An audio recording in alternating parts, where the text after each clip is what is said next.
Greetings once again, my fellow Star Trek fans. I hope you're doing well. I got another little goodie to share with you. We're going back to Star Trek, the original series, and in particular, we're going to go to Balance of Terror. And we're going to go to the Romulans. We're going to explore the Romulan side of things. In particular, the cloaking device, the Romulan commander. You guys remember the outposts at the beginning of the season of the episode were under attack. The Enterprise went to investigate, and they actually saw the Romulan ship for the first time. Mr. Spock was later able to intercept a transmission, and they were actually able to get a shot of the Romulans for the first time. And then everybody was shocked to find that the Romulans looked just like the Vulcans. Anyway, I got another little Diamond Select goodie to share with you guys. Now, I have shown you guys the Romulan ship in the past from Diamond Select. That one has the sound effects where you push the fin on top. This one is actually the cloaked ship. This is the Starship Legends Romulan Bird of Prey from the 2018 San Diego Comic-Con. When it comes to the cloaked ships, I had the opportunity to get the Klingon, the fully cloaked Klingon Bird of Prey, and they're so rare. There was 200 made worldwide. I tried to get it. I figured it would have made a great video to show you guys, but both of them sold for north of $500, so I wasn't able to show you the cloaked Klingon ship, but I am able to show you the cloaked Romulan ship. You can see this is Diamond Select. It's been a while since I showed you guys Diamond Select. And this one is from 2018, and you can see the ship inside. And let's see, looking at the bottom of the box, let's see if they've got the 2018, like I said, and I think this is 99788 17940.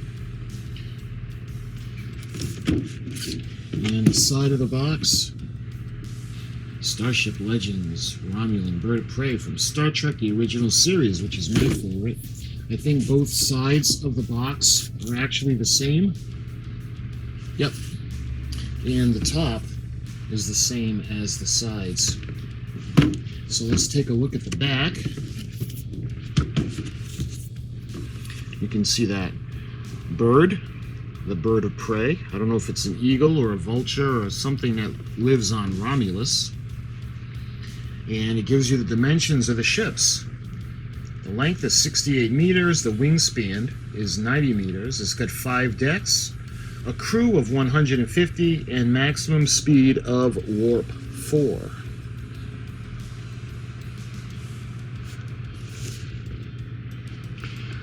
You can see it's got information on the ship and the Romulan Empire. The Romulan Star Empire has had a long antagonistic relationship with Earth and the United Federation of Planets. After war broke out in the 22nd century, the Romulan Neutral Zone was established, isolating the Empire from the Federation. Over a century later, the Romulans sent small maneuverable ships known as Birds of Prey, due to their instinctive underbelly markings, to attack Federation outposts, reigniting hostilities.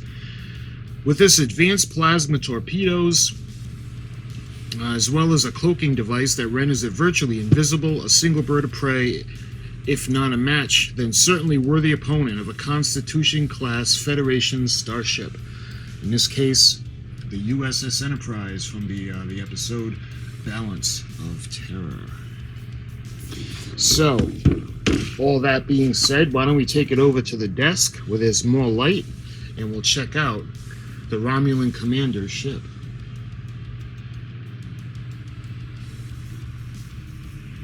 Okay, so, actually, before I show you the ship, we recently did the, I just concluded the build for the Klingon D7 battle cruiser, and I want to give you a bit of an update on what I did.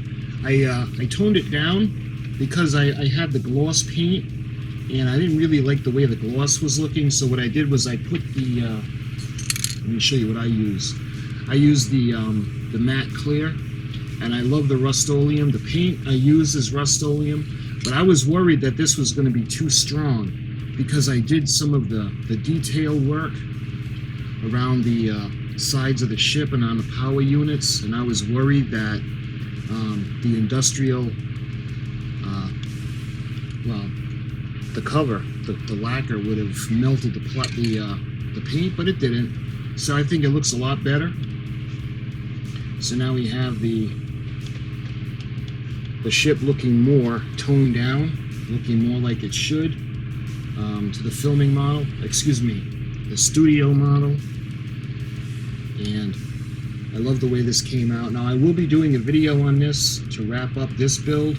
I'm going to be doing the finished model, so that's going to be fun. But I just figured I'd show you guys since it was on the desk drying. I put the matte clear coat on. Okay, so let's put this aside.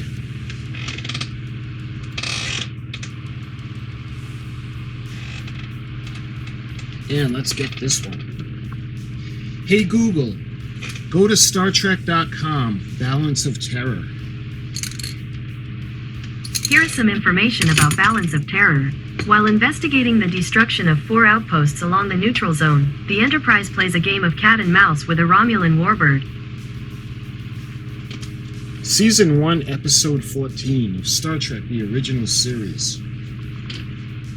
You can see a nice picture of the front of the box.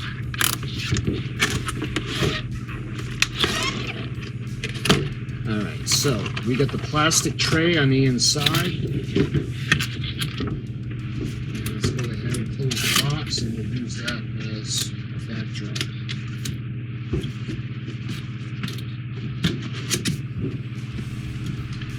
Like that. Alright. Alright, being typical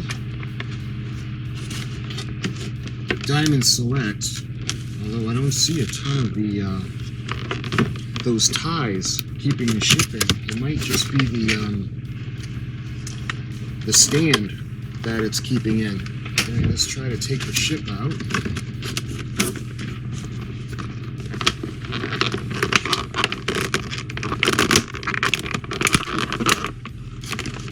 So, we're just, alright, let's see.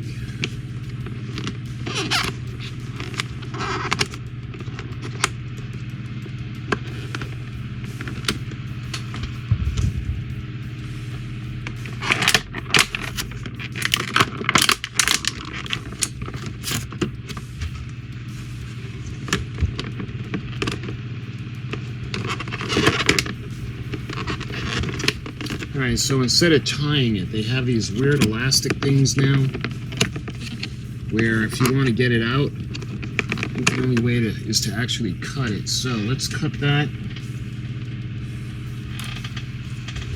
We can just cut one side, just to get the ship out.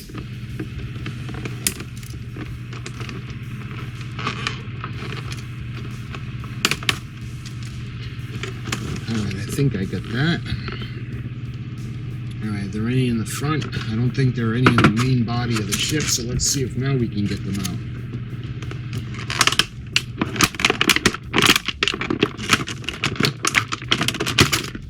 There we are. Wow, that's pretty cool. It's in the clear plastic. You see even the Bassard collectors are clear. Nice. In the one that I showed you guys, the fin, when you push the fin down, that would activate the electronics, and this fin is actually, you can see that there's a hinge in there.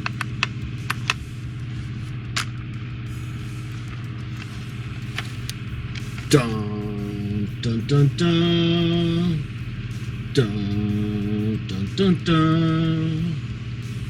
The outposts are being attacked. Alright, let's see if we can get the rest of the stuff out of here. And on the bottom, we've got the tie, the more traditional kind of tie, to hold everything in place.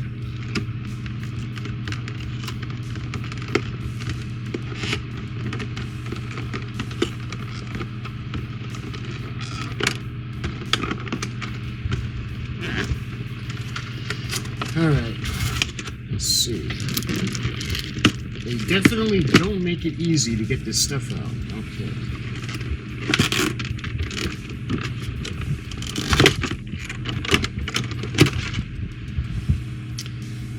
And there's no paperwork or anything that comes with this. So, what do we got? We got the stand, and you can see it's got the slot where we put the shark fin kind of piece in. And let's see, what does this say? This says 2018 CBS, manufactured by Diamond Select Toys, made in China. Diamond Comic Distributions. And this is Runcorn WA71SN UK. And this one is number 180418KK. I don't know if you guys can see the number or not. Yeah, that looks a little bit better. So, we've got that typical Diamond Select shark fin kind of arm to support the ship. Now I'm glad it doesn't have the little ball that goes in the socket. This one has the circle, which is a little bit better. And this is how easy it is. Check it out. This just slides just like that. I mean, it's so simple to set up the stand. And the ball and socket is on the inside. So, when you take the ship, you can see right over there where the battery compartment is on the other one. You can see where the hole is. So you take the base, and there is a little flat section that lines up. And just like that,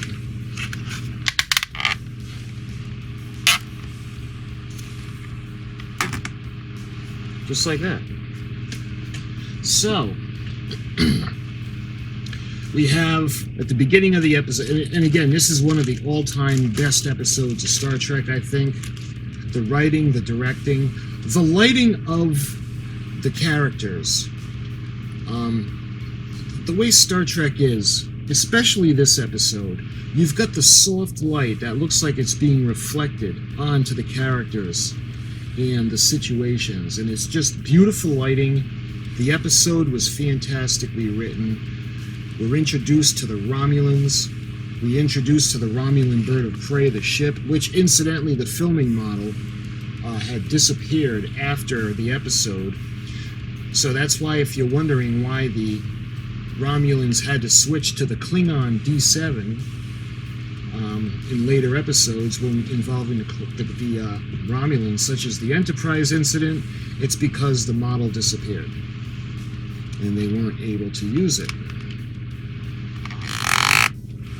So, at the beginning of the episode, Captain Kirk is marrying Tomlinson. He's marrying someone, and the captain's privilege is to have the ability to marry couples. So he's marrying a couple, and all of a sudden the ship goes into red alert. And they're monitoring the neutral zone, and they had just found out that the neutral zone was under attack. The outposts along the neutral zone. So the Enterprise goes to investigate, and they're not sure. They make contact with one of the outposts as it's being attacked, and the Enterprise is actually able to get a visual of the ship as it's attacking.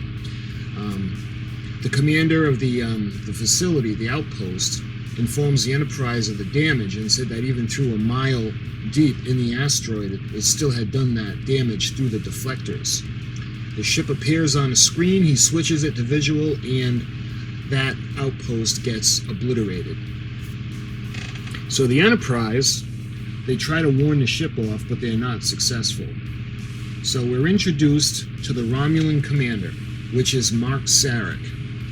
He would play an important role in Star Trek because he would go on to be Mr. Spock's father, Ambassador Sarek. When we first see him, he's playing a Romulan, but he's best known for being a Vulcan. And incidentally, in Star Trek the Motion Picture, he actually plays a Klingon at the beginning of the movie when the ships are going in and they're attacked by V'ger. That's actually Mark Leonard. So they attack the outposts, and they're leisurely setting a course towards home. The Enterprise is still trying to figure out who the enemy could be. So the Enterprise takes the stealthy approach, and instead of directly attacking the ship, they follow, they shadow the ship. But the Romulan commander isn't stupid. He knows that there's another ship out there that's pursuing them for what they did. Mr. Spock is curious, and he ultimately gets a visual of the bridge, and we get to see what the Romulans look like. Eventually, everybody is wondering why the Romulans look so much like the Vulcans. So there's a little bit of prejudice towards Mr. Spock because he's Vulcan, but he looks like the enemy. Anyway, the Enterprise ends up catching up with the Romulan ship, and they end up basically disabling the Romulan ship, and what happens is that the ship self-destructs. But that's the first episode we're introduced to the Romulans. And this is the cloaked Romulan ship. Of course, when it's fully cloaked, you can't see the bird of prey on it, as you can with this one. But it's still pretty cool looking. I like the how they made the nacelles clear and the Bassard collectors clear. And I love the base.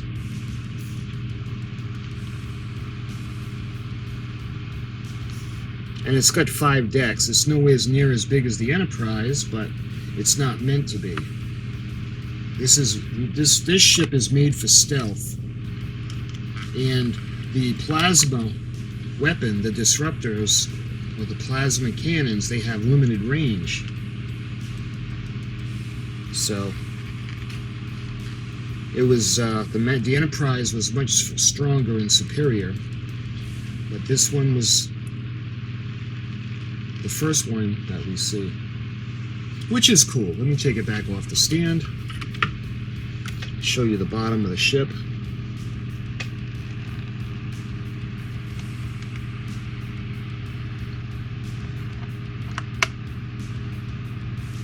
You can see the beak and the talons and the tail feathers.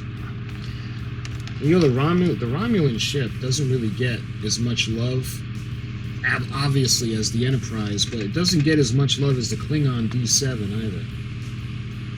Maybe that's because we don't really see this ship a lot. Move the base. I mean, it is a pretty cool looking ship. The Romulans, at least Mark Leonard's character, they're not as, well, pompous, arrogant as they are in, like, Star Trek The Next Generation by the time we see the Romulans.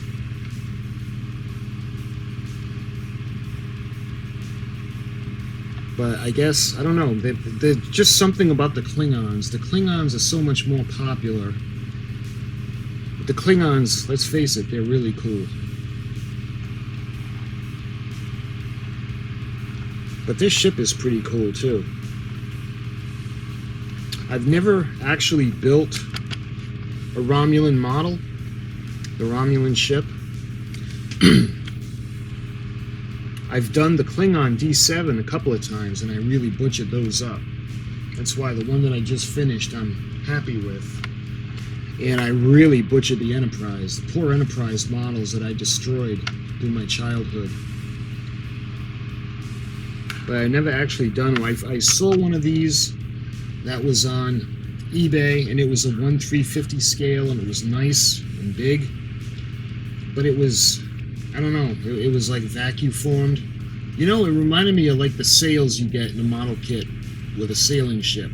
How the sails are vacuum formed. That's kind of like what the model was. And I don't know how sturdy that would be, especially for the price. But Polar Lights, you got to give us one of these in 1/350 scale. the polar lights, they're actually going to be coming out with the another version of an advancement of the Katinga class, where we get Chancellor Gorkon's ship, and that's going to be a 1/350 scale, so that's going to be really fun. And they're actually doing updates on the shuttle bay, the shuttlecraft. I'm trying to think of the exact scale, but offhand I don't know, but I can't remember. But they're actually working on the interior of that, and I'm glad, because I would love to be able to light that and be able to see the interior. Supposedly they're going to have a clear roof on it, so we can look for that as well. But my friends, I wanted to show you the Romulan ship, Cloaked. I showed you guys the electronic version, and now I'm showing you the cloaked version as it's coming out and it's attacking your outpost. And this is where the plasma weapon is discharged, and again, it's got limited range. And you can see that beautiful eagle. Well, I want to call it an eagle. It's a bird of prey. Whatever they're called on Romulus. But that is Diamond Select, the cloaked Romulan bird of prey, Starship Legends. And I've shown you many Starship Legends models from the past. I love Diamond Select. They're in a little bit of hiatus right now. We don't really hear too much of what Diamond Select is doing for the Star Trek ships. Hopefully at the Comic-Con they'll have some more goodies Star Trek related, especially the ships. Well, my friends, if you were curious about this model, I hope you enjoyed this short video showing it to you. And until my next Star Trek video, thank you so much for watching, and I'll talk to you soon.